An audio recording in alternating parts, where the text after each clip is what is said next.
Mari kita berdoa untuk pemberitaan firman-Nya. Kita berdoa, ya Roh Kudus yang membaharui dan mempersekutukan kami dalam persekutuan ibadah bulan Wikumene ini, dalam persekutuan gereja-gereja di Indonesia. Kami mensyukuri kehadiran Tuhan lewat kuat kuasa Roh Kudus, dan kami menyaksikan bahwa sesungguhnya persekutuan gereja-gereja di Indonesia hadir di tengah-tengah kehidupan berbangsa, bernegara, di negara kesatuan Republik Indonesia ini. Dan saat inilah kami bersama-sama akan membaca dan mendengar apa maksud, rencana, dan tindakan Tuhan Allah di dalam kehidupan kami sebagai gereja-Mu di bulan Wikumene, bulan keesaan gereja-gereja yang ada di Indonesia. Karena itulah kami mohon dengan kerendahan hati, berfirmanlah kepada kami sekalian. Kami menyambut dengan penuh sukacita kebenaran firman-Mu ini. Amin. Jemaat Tuhan, bulan Wikumene saat ini bacaan yang ditetapkan secara nasional dalam Kisah Para Rasul pasal 11 ayat 26 hingga 30.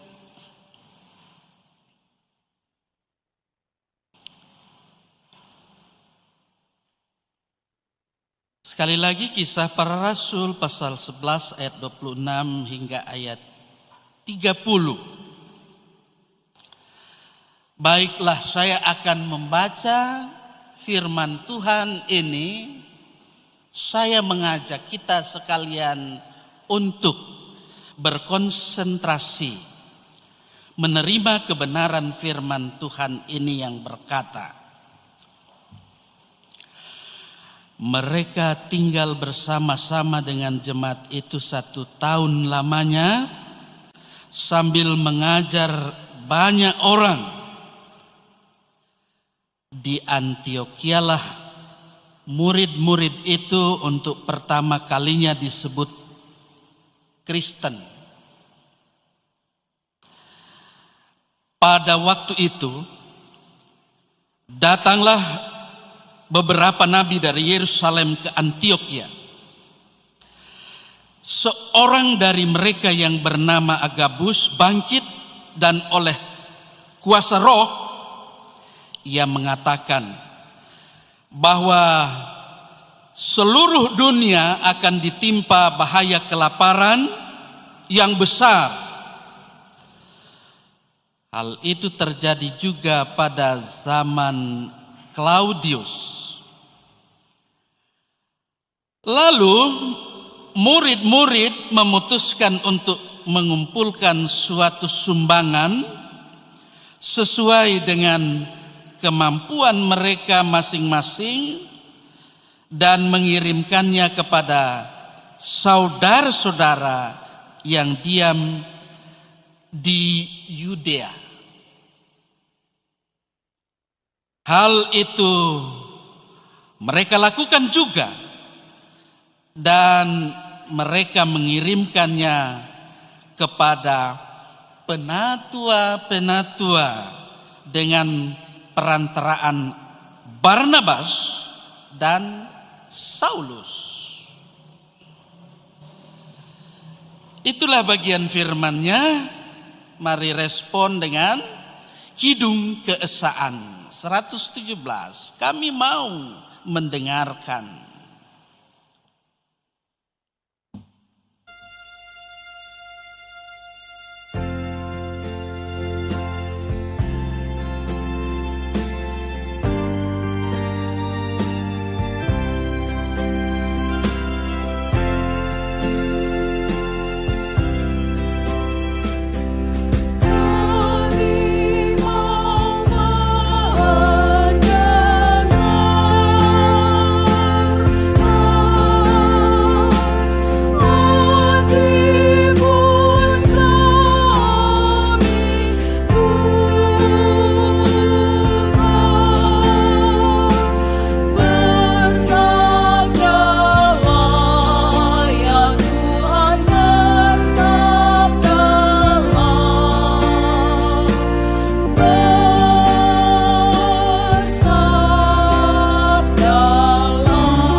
Sabda Tuhan saat ini buat kita di bulan Oikumene sangat relevan dengan kehidupan kita sebagai gereja-gereja yang ada di Indonesia, GPID yang adalah bagian dari keanggotaan dari PGI atau Persekutuan Gereja-Gereja di Indonesia. Kalau di bulan Oikumene saat ini kita bersama-sama menggunakan liturgi yang ada dari Gereja Protestan Indonesia di Buol Toli-Toli, dan memang kita sebagai anggota gereja Persekutuan Gereja-Gereja di Indonesia tetap mengingat dan melaksanakan piagam saling mengakui dan saling menerima, PSMSM. Makanya kalau tata ibadah yang dikeluarkan dari gereja yang adalah anggota PGI kita gunakan. Dan kalau pada gilirannya kita juga diberi kesempatan untuk mengirim tata ibadah GPID, maka semua gereja-gereja yang ada, yang adalah anggota Persekutuan Gereja-Gereja di Indonesia menggunakan tata ibadah kita. Dan kita sangat salut dengan keesaan yang tentu sudah diupayakan. Kalau dulu masih disebut dengan dewan. Ya. Dewan masih itu istilahnya perutusan dari utusan-utusan yang datang tentu ke persidangan. Tetapi dirubah namanya dari Dewan Gereja-Gereja di Indonesia menjadi Persekutuan Gereja-Gereja di Indonesia yang disingkat dengan PGI. Nah, oleh karena itu Bapak Ibu Saudara-saudara, tema yang diangkat di bulan Oikumene ini bersama menghadapi bencana. Ya, bencana itu yang pasti sangat luas cakupannya. Bisa saja bencana yang kita alami hingga saat ini, COVID-19, bisa juga bencana alam, banjir, ya, gempa bumi, tsunami, dan fenomena alam lain yang terjadi. Memang dunia ini mengalami, tidak ada yang terlepas atau luput dari bencana. Karena itulah nas pembimbing juga tadi dikutip dalam Lukas pasal 10 ayat 33. Bagaimana penginjil Lukas dia memaparkan seorang Samaria. Dia punya hati luar biasa untuk bisa menolong sesama.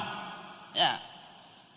Justru kalau kita melihat dari perikop Injil Lukas pasal 10 ini terkait dengan nas pembimbing ini, orang-orang yang beragama yang notabene imam, nah itu mereka abai.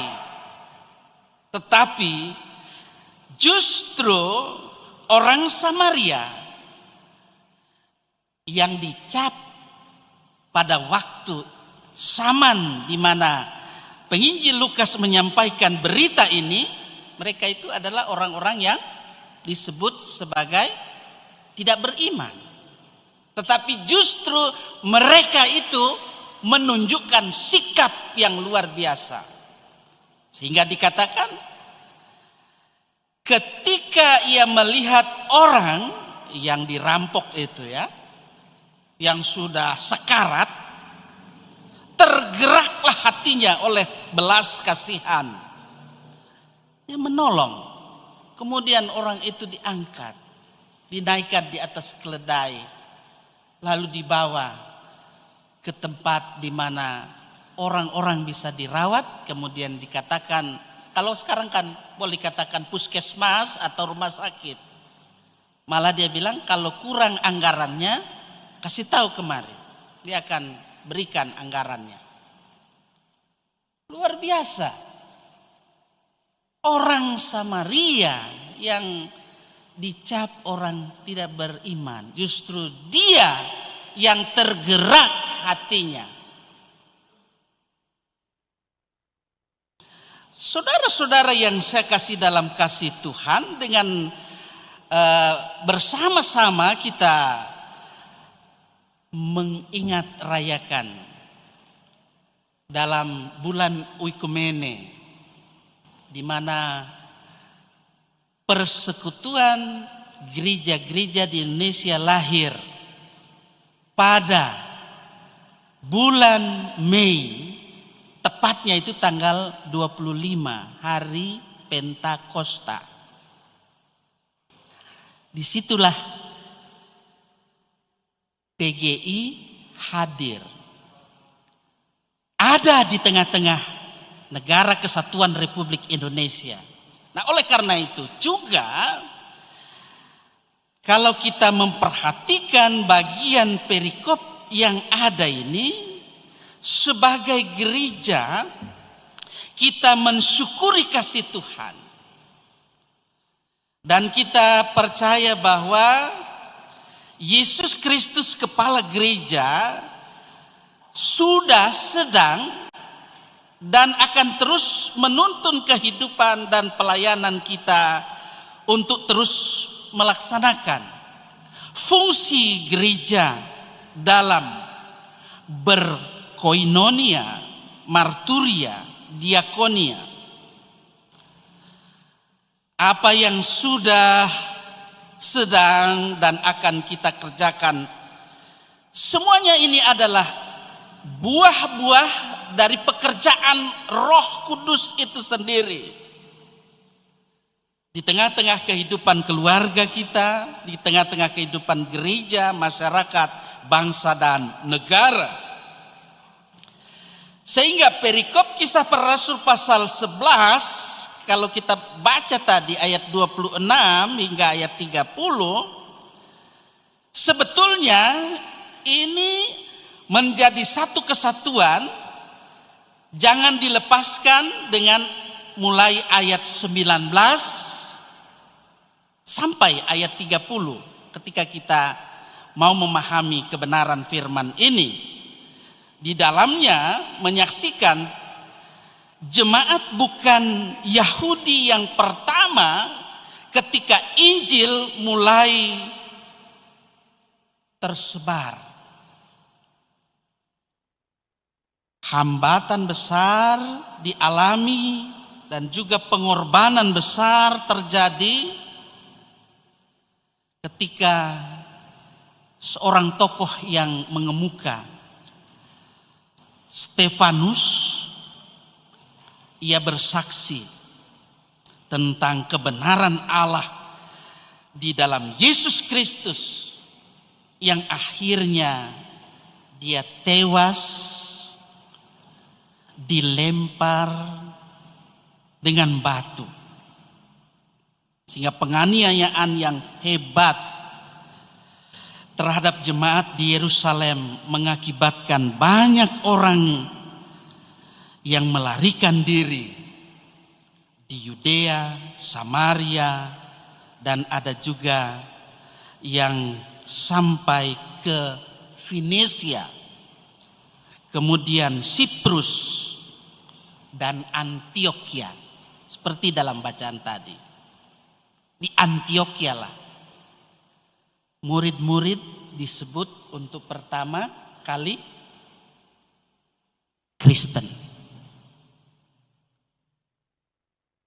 Saudara-saudara yang saya kasih dalam kasih Tuhan, namun demikian kita melihat dalam pelarian mereka, aktivitas bersaksi ternyata itu berlangsung terus.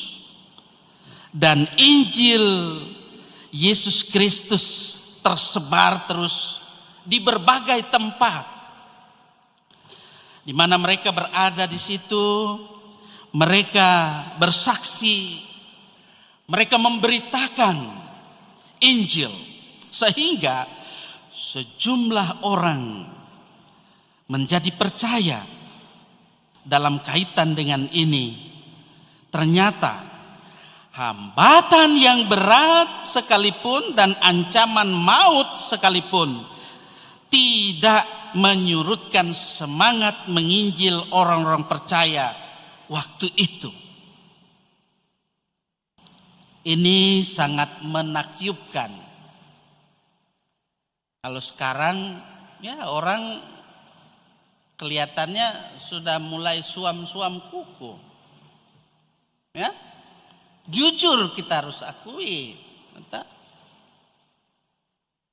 Mau datang ibadah saja masih berpikir lah. Apalagi dibilang COVID. Nah, ada yang bilang, oh Pak Pendeta, so rindu sekali kami mau ibadah. Justru yang bilang-bilang juga rindu sekali mau ibadah tidak kelihatan. Nah, ini menjadi satu ingatan atau peringatan, apa istilahnya itu, bagi kita. Ya, tentu yang hadir pada saat ini tetap setia. Amin. Oleh karena itu, Bapak Ibu Saudara-saudara yang saya kasih dalam kasih Tuhan, kabar sukacita ini disampaikan bukan hanya ditujukan kepada orang-orang Yahudi, tetapi juga kepada orang-orang Yunani yang dianggap tidak beriman. Injil memang bukan hanya untuk orang tertentu, tapi untuk semua orang. Sebab Tuhan itu baik kepada semua orang. Orang Siprus, orang Kirene yang tentu dari Yerusalem, dia tiba di Antioquia dengan berani memberitakan Injil kepada orang Yunani, dan karena kuasa dari Tuhan Allah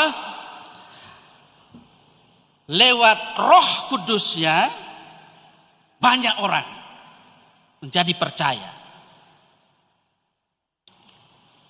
Orang-orang yang memberitakan Injil di Antioquia adalah orang-orang percaya yang tidak punya jabatan sebagai rasul. Nah ini luar biasa. Walaupun dia tidak punya jabatan, tapi dia menyampaikan itu, kabar baik itu. Nah, buat kita juga yang ada di jemaat GPID Getsemani Maesa Palu, kita yang adalah anggota gereja dalam persekutuan gereja-gereja di Indonesia juga dipanggil untuk itu. Jangan nanti dipikir, oh nanti pendeta saja yang apa, atau penatua saja, atau diaken saja. Tidak. Oleh karena itu, semua orang percaya dipanggil untuk menjadi pembawa berita kabar baik.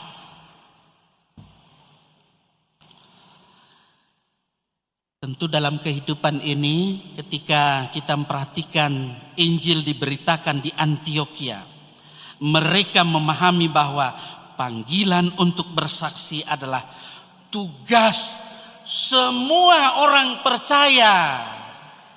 Jadi sekali lagi saya katakan, semua orang percaya punya tugas panggilan untuk itu. Pemahaman yang benar disertai dengan iman, ketaatan dan kasih. Inilah yang menjadi motivasi yang kuat bagi mereka sehingga mau bersaksi dan menjadi berkat bagi orang-orang yang ada di Antiokhia. Cara hidup jemaat Antiokhia membuktikan iman dan kasih, persekutuan yang terwujud dalam perilaku hidup setiap hari. Jadi tidak hanya kata-kata doang, tapi sikap dan perilaku setiap hari juga menjadi satu kesaksian yang hidup. Cara hidup yang ada menunjukkan, membuktikan ini terwujud dalam perilaku setiap hari. Dalam bacaan kita juga tadi disebut ada tokoh Barnabas, ada juga Saulus yang datang di jemaat Antiokhia, diterima dengan baik. Jemaat membuka diri untuk menjalin persekutuan dan bersama-sama belajar firman. Kasih persaudaraan dan ketekunan belajar firman dan kesetiaan kepada Tuhan dialami bersama di jemaat Antiokhia. Wujud iman seperti ini menjadi berkat bagi saudara-saudara seiman yang jauh, bahkan mereka yang belum mereka kenal sekalipun. Ini terbukti dengan bantuan tulus yang mereka kirimkan melalui Barnabas dan Saulus. Jadi bersama mereka menghadapi bencana yang terjadi, yaitu bencana kelaparan, ya. Dan tentu bencana seperti yang saya katakan tadi di dunia ini, fenomena alam yang ada ini, nah tentu tugas tanggung jawab kita juga bersama untuk kita bisa bersama-sama menghadapi bencana yang ada. Saudara-saudara jemaat yang saya kasihi dalam kasih Tuhan Yesus Kristus, dari perikop firman Tuhan pada bulan Oikumene ini, hendaklah kita semua yang ada, supaya kita terus menerus berbuat kasih yang tulus kepada semua orang, seperti yang ditunjukkan jemaat Antiokhia dalam kehidupan mereka sehari-hari. Kita percaya sekalipun ada sebagian orang Kristen yang sudah pelan-pelan dalam kehidupannya memudar kehidupan imannya, tapi saya percaya kita tidak akan memudar kehidupan iman kita. Amin. Tetap semangat untuk menjadi saksi Kristus bersama menghadapi bencana yang ada. Syukur kepada Allah Bapa di dalam Yesus Kristus dan Roh Kudus. Ada masih sangat banyak orang-orang percaya yang tetap setia kepada Tuhan. Kita syukur itu. Masih banyak orang-orang yang percaya, yang tetap setia kepada Tuhan, tetap tekun dalam doa, belajar firman, mengasihi Tuhan dan sesama manusia dengan kasih yang tulus, ikhlas. Itu. Karena itu saudara-saudara, tetaplah kerjakan keselamatan yang Tuhan sudah berikan untuk kita. Jangan jemu-jemu untuk kita berbuat baik, untuk bersaksi, dan kita terus bekerja di semua lini yang ada selama masih ada kesempatan yang diberikan Tuhan kepada kita sekalian. Selamat bulan Oikumene buat kita. Terus kita bersama-sama menghadapi bencana yang ada. Amin. Terpujilah namanya.